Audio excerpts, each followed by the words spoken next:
kita baru saja dapat kiriman nih, bab terakhir dari salah satu buku paling radikal mungkin ya, yang pernah ditulis, On the Origin of Species, karya Charles Darwin. Dan ini bukan sembarang bab ya. Bukan, ini bab 15, bagian rekapitulasi dan kesimpulannya. Di sini, Darwin setelah beratus-ratus halaman, kayaknya ngerangkum seluruh argumen panjangnya dalam satu pukulan pamungkas. Betul sekali. Jadi, misi kita hari ini adalah membongkar strategi di balik argumen penutupnya yang legendaris ini langsung dari sumbernya. Anggap saja ini kita lagi nonton argumen penutup seorang pengacara ulung di depan juri. Dan jurinya adalah, ya, seluruh dunia ilmiah waktu itu. Tekanannya besar sekali ya. Besar. Dan yang menarik di sini, dia nggak cuma ngulang-ngulang poinnya. Dia secara strategis mengantisipasi dan menjawab keraguan terbesar para pembacanya dulu. Oh, jadi dia nggak langsung nyerang dengan bukti? Enggak, dia beresin dulu keraguan orang, baru kemudian dia hantam dengan pilar-pilar buktinya yang paling kuat. Ini kesempatan kita buat melihat logika Darwin bekerja dalam bentuknya yang paling padat. Oke, ayo kita bedah. Hal pertama yang bikin saya kaget, dia nggak langsung mulai dengan, ini loh bukti-bukti saya, percaya deh. Enggak sama sekali. Dia justru memulai dari sisi yang paling lemah.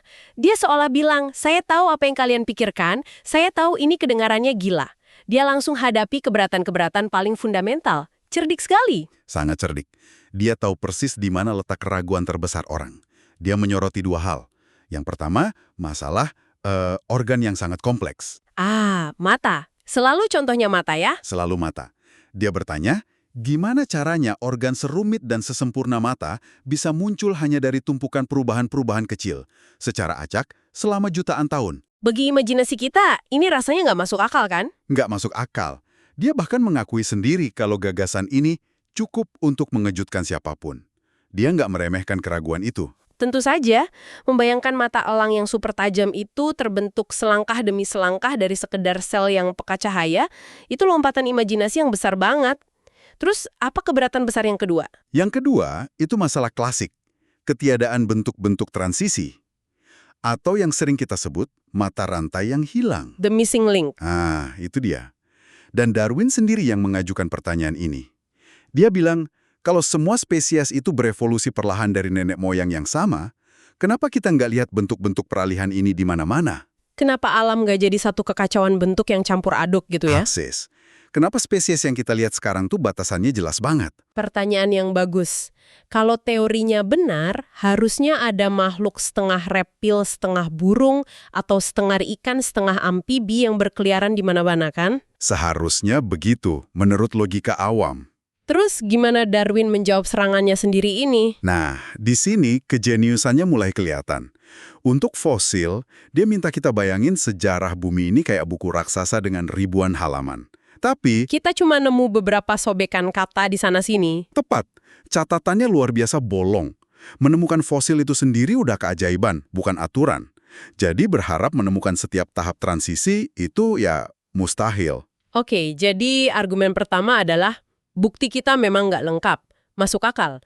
Tapi rasanya itu belum cukup kuat buat membungkam kritikus. Anda benar. Makanya argumen keduanya jauh lebih cerdas.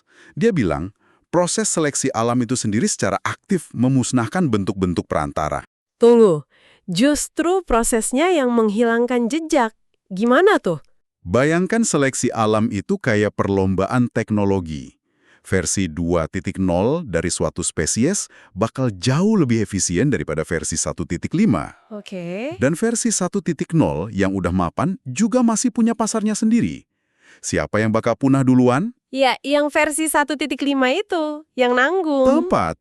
Dia bakal kalah bersaing dengan pendahulunya yang lebih stabil dan penerusnya yang lebih canggih. Jadi seleksi alam itu kayak perlombaan di mana sejarah cuma mencatat juara pertama dan kedua. Yang di tengah-tengah dilupakan dan lenyap. Wow, jadi seleksi alam bukan cuma menciptakan spesies baru, tapi juga membersihkan jejak-jejak di antaranya. Itu membalikan argumen sepenuhnya. Betul. Oke, jadi setelah dengan elegan menepis keraguan terbesar, di mana dia memulai argumen positifnya? Nah, disinilah dia membalikkan meja. Dia bilang, sekarang mari kita lihat sisi lain dari argumen ini. Dan dia nggak mulai dari fosil langka atau teori rumit. Dia mulai dari sesuatu yang bisa dilihat semua orang. Di halaman belakang rumah mereka? Persis. Peternakan dan domestikasi. Dia membawa kita ke kandang merpati. Merpati. Kenapa merpati? Karena di zaman Victoria, membiakkan merpati itu hobi yang populer banget. Dia mengajak membacanya berpikir, lihat semua jenis merpati yang aneh-aneh ini. Ada merpati Potter yang dadanya gelembung besar. Fantail yang ekornya mekar kayak kipas? Atau carrier yang paruhnya aneh. Semua kelihatan kayak spesies yang berbeda kan? Tapi semua peternak tahu, mereka semua itu keturunan dari satu jenis merpati liar. Merpati karang? Betul. Jadi manusia, dengan milih-milih merpati mana yang boleh kawin, berhasil menciptakan keragaman luar biasa hanya dalam beberapa ratus tahun. Manusia jadi tangan Tuhan dalam skala kecil gitu ya? Tepat. Inilah analogi utamanya. Dia seolah berkata, kalau seleksi buatan oleh tangan manusia yang nggak sabaran bisa bikin perubahan sedramatis ini dalam waktu singkat, coba bayangkan apa yang bisa dilakukan oleh sebuah proses seleksi yang bekerja di seluruh alam. Tanpa henti, selama jutaan dan jutaan tahun. Nah, dia menggunakan sesuatu yang familiar untuk membuat yang tak terbayangkan jadi masuk akal. Oke, analogi peternakan masuk akal karena ada tangan manusia yang memilih. Tapi di alam liar, siapa atau apa peternaknya? Apa yang mendorong proses seleksi ini? Pertanyaan kunci. Peternak di alam liar itu adalah apa yang dia sebut perjuangan untuk eksistensi. Struggle for existence. Ini konsep yang sering disalahpahami ya, bukan cuma soal singa lawan zebra. Bukan, ini adalah sebuah fakta matematis yang dingin. Setiap makhluk hidup menghasilkan lebih banyak keturunan daripada yang mungkin bisa bertahan hidup. Satu pohon ek menghasilkan ribuan biji, tapi mungkin cuma satu yang akan jadi pohon dewasa. Jadi, karena ada kelebihan produksi ini, otomatis terjadi persaingan ketat untuk sumber daya, untuk nggak dimakan, untuk bertahan dari cuaca. Persis. Dan dalam persaingan universal ini, keuntungan sekecil apapun jadi sangat berarti. Sedikit lebih cepat? Seekor serigala yang larinya sedikit lebih cepat, seekor serangga yang kamuflasenya sedikit lebih baik, sebuah tanaman yang akarnya sedikit lebih dalam. Variasi kecil ini membalikkan keseimbangan. Memberikan kesempatan lebih besar untuk bertahan hidup dan bereproduksi. Dan keuntungan kecil itu diwariskan. Seiring waktu geologis, tumpukan keuntungan-keuntungan kecil inilah yang jadi perubahan besar. Alam, melalui perjuangan ini, secara otomatis memilih yang paling cocok. Oke, jadi setelah membangun fondasi logisnya, mengatasi keraguan, kasih analogi, jelaskan mekanismenya, baru Darwin mulai mengeluarkan senjata-senjata beratnya. Betul. Dia menunjukkan gimana satu teori ini bisa menjelaskan begitu banyak misteri biologi yang sebelumnya nggak terpecahkan. Dan ini jeniusnya ya, dia nggak mengandalkan satu bukti saja, dia membangun sebuah kasus kumulatif. Persis. Dia seolah bilang, oke, Anda ragu dengan fosil. Baiklah, sekarang lihat kesamaan struktur makhluk hidup. Masih belum yakin? Gimana Anda jelaskan organ sisa yang aneh ini? Belum cukup? Lihat pola distribusi geografis. Teorinya jadi satu-satunya benang merah yang bisa mengikat semua fakta yang tampaknya nggak berhubungan ini jadi satu cerita yang utuh. Sebuah narasi yang koheren. Oke, mari kita bongkar satu persatu pilar bukti ini. Mulai dari yang pertama, kesamaan struktur atau morfologi dan struktur homolog. Ini salah satu bukti yang paling visual dan elegan. Darwin ngajak kita lihat kerangka tungkai depan mamalia. Coba pikirkan, tangan manusia untuk menggenggam. Sayap kelelawar untuk terbang. Kaki depan kuda untuk lari. Sirip anjing laut untuk berenang. Fungsinya beda-beda banget. Tapi kalau kita lihat tulangnya... Polanya sama persis. Satu tulang lengan atas, dua tulang lengan bawah, terus pergelangan dan jari-jari. Nah, itu seperti melihat mobil sedan, truk, dan mobil balap dari merek yang sama. Oh, iya juga ya. Bentuk luarnya beda untuk fungsi beda, tapi kalau kita buka kap mesinnya, kita bakal nemu mesin dan sasis yang sama, karena dari pabrik yang sama. Analogi yang sempurna. Darwin melihat hal yang sama di alam. Pola tulang yang sama, ini nggak masuk akal kalau setiap hewan diciptakan terpisah. Kenapa kelelawar harus punya tulang jari yang nggak perlu untuk terbang? Tapi sangat masuk akal kalau mereka semua mewarisi cetak biru dasar dari satu nenek moyang bersama. Yang kemudian dimodifikasi untuk kebutuhan yang beda-beda selama jutaan tahun. Oke, pilar pertama berdiri kokoh. Dan itu membawa kita ke bukti kedua yang menurut saya jauh lebih aneh lagi. Organ-organ rudimenter, Organ sisa. Ini kan kayak nemuin suku cadang nggak terpakai di dalam tubuh makhluk hidup. Tepat sekali. Ini adalah fosil yang ada di dalam tubuh makhluk hidup itu sendiri. Darwin nunjukin contoh-contoh yang bikin bingung para naturalis zaman itu. Contohnya apa? Misalnya kenapa ada gigi kecil pada embrio anak sapi yang nggak pernah tumbuh nembus gusi. Atau kenapa beberapa jenis ular punya sisa-sisa tulang panggul dan kaki kecil yang tersembunyi di bawah kulitnya. Tunggu dulu. Ular punya sisa tulang kaki. Beberapa jenis punya, padahal mereka jelas nggak punya kaki. Aneh kan? Itu benar-benar aneh. Rasanya kayak nemuin baris-baris kode program yang udah nggak kepake tapi lupa dihapus di aplikasi modern. Haha, persis. Dan penjelasan non-evolusioner saat itu cuma, ya memang diciptakan seperti itu. Kan nggak memuaskan secara ilmiah. Kenapa sang pencipta repot-repot bikin organ yang nggak berguna? Nah, teori Darwin kasih penjelasan yang logis dan sederhana. Organ-organ itu adalah sisa-sisa dari nenek moyang mereka. Nenek moyang sapi dulu butuh gigi itu. Nenek moyang ular dulu punya kaki. Organ-organ ini adalah jejak sejarah. Bukti yang sangat kuat karena sulit sekali dijelaskan dengan cara lain. Lanjut ke pilar ketiga, yang sepertinya jadi pemicu awal pemikiran Darwin waktu pelayarannya dengan kapal Beagle. Betul, distribusi geografis. Dia bingung lihat pola penyebaran makhluk hidup. Kenapa makhluk-makhluk di Amerika Selatan, entah mereka hidup di gunung, hutan, atau gurun, semuanya punya cap Amerika Selatan? Punya ciri khas gitu ya? Punya. Dan kenapa mereka lebih mirip dengan fosil yang ditemukan di benua yang sama daripada makhluk hidup di benua lain dengan iklim serupa, kayak Australia atau Afrika? Jadi kalau teorinya setiap spesies diciptakan khusus untuk lingkungannya, harusnya gurun di Amerika Selatan dan gurun di Afrika diisi makhluk yang mirip kan? Tapi nggak gitu. Sama sekali enggak. Fauna Australia dengan semua hewan berkantungnya beda banget dari tempat lain. Teori Darwin menjelaskannya dengan elegan.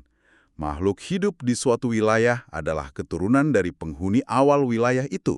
Mereka menyebar, beradaptasi, berevolusi, tapi tetap membawa warisan keluarga. Persis. Makhluk di Galapagos mirip dengan yang di daratan Amerika Selatan karena dari sanalah nenek moyang mereka berasal. Ini semua soal sejarah dan keturunan, bukan penciptaan terpisah di tiap lokasi. Dan pilar terakhir dari kasus kumulatifnya ini adalah sesuatu yang udah ada dari lama, tapi diberi makna baru oleh Darwin. Sistem klasifikasi alami. Cara para ilmuwan mengelompokkan makhluk hidup. Para naturalis sebelum Darwin kan sudah mengelompokkan makhluk hidup secara hierarkis. Spesies, genus, family. Betul. Seperti Linnaeus, mereka melakukannya berdasarkan kemiripan. Sistem ini terasa alami, bukan dibuat-buat. Tapi nggak ada yang tahu kenapa alam bisa diatur serapi ini. Jadi kenapa kita bisa bikin folder di dalam folder untuk makhluk hidup? Darwin memberikan jawabannya. Dia bilang, sistem klasifikasi yang dibuat para naturalis itu, tanpa mereka sadari, sebenarnya adalah peta silsilah keluarga, pohon evolusi. Oh. Spesies dalam genus yang sama, itu kayak sepupu dekat. Genus dalam famili yang sama, itu kayak sepupu yang lebih jauh. Hierarki klasifikasi ini adalah cerminan dari cabang-cabang di pohon kehidupan. Jadi teorinya nggak menciptakan sistem ini, tapi memberikan penjelasan fundamental kenapa sistem ini berhasil. Tepat. Memberikan makna biologis yang nyata. Jadi, setelah dia membangun kasus yang berlapis-lapis ini, orang mungkin ngira dia bakal selesai. Tapi dia nggak berhenti di situ. Di akhir bab ini, Darwin melihat ke masa depan. Dan bikin beberapa prediksi yang luar biasa berani tentang gimana teorinya bakal mengubah sains selamanya. Dia meramalkan sebuah revolusi yang cukup besar dalam sejarah alam. Dia bilang, di masa depan, klasifikasi akan benar-benar dipandang sebagai silsilah. Bahkan, psikologi, katanya, akan diletakkan di atas fondasi baru, pemahaman bahwa kemampuan mental kita juga hasil evolusi. Dan tentu saja, ada satu kalimat yang paling terkenal. Yang dia tulis dengan sangat hati-hati dan sederhana. Betul. Cahaya akan disinari pada asal-usul manusia dan sejarahnya. Cuma satu kalimat, padahal itu mungkin implikasi terbesar dari seluruh bukunya. Sebuah understatement yang luar biasa. Dia tahu betapa kontroversialnya topik ini, jadi dia cuma menyinggungnya sedikit di akhir. Tapi satu kalimat itu sudah cukup. Cukup untuk membuka pintu air perdebatan yang mengubah cara kita memandang diri kita sendiri secara fundamental. Dia nggak cuma menjelaskan masa lalu, dia sedang menetapkan agenda untuk masa depan biologi. Jadi, setelah mengubah pemahaman kita tentang masa lalu dan menetapkan arah masa depan, Orang mungkin ngira dia akan menutup bukunya dengan kesimpulan ilmiah yang kaku. Tapi enggak. Sama sekali tidak. Dia justru jadi seorang penyair. Melukiskan sebuah gambaran yang merangkum seluruh filosofinya dalam satu paragraf terakhir yang indah. Benar sekali. Dia tidak menutupnya dengan data, tapi dengan sebuah visi. Dia minta kita membayangkan sebuah tepian sungai yang kusut, a tangled bank. Bayangkan lereng di tepi sungai yang dipenuhi berbagai macam tumbuhan, burung-burung nyanyi, serangga berterbangan, cacing merayap di tanah lembab. Pemandangan yang indah dan damai. Lalu dia minta kita merenungkan bahwa semua bentuk kehidupan yang begitu rumit dan indah ini, yang saling bergantung satu sama lain dengan cara yang kompleks, Sebenarnya dihasilkan oleh serangkaian hukum alam yang sangat sederhana dan terus bekerja di sekitar kita.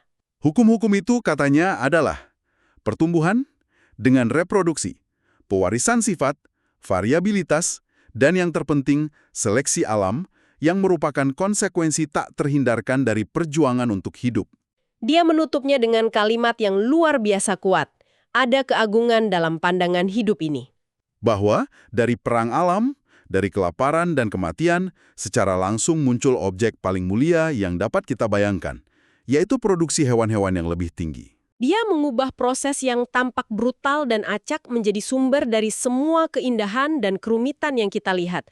Ini benar-benar penutup yang epik. Dia tidak hanya menyajikan teori, dia memberi kita cara pandang baru terhadap kehidupan itu sendiri. Jadi setelah kita membedah argumen penutup Darwin ini, mungkin pertanyaan yang tersisa untuk Anda renungkan adalah, jika keindahan, kerumitan, dan bahkan keberadaan kita sendiri ternyata muncul dari proses persaingan dan seleksi yang tidak memiliki arah atau tujuan yang telah ditentukan sebelumnya, bagaimana hal itu mengubah cara Anda melihat makna dan tempat Anda di dalam tepian sungai yang kusut kita bersama ini?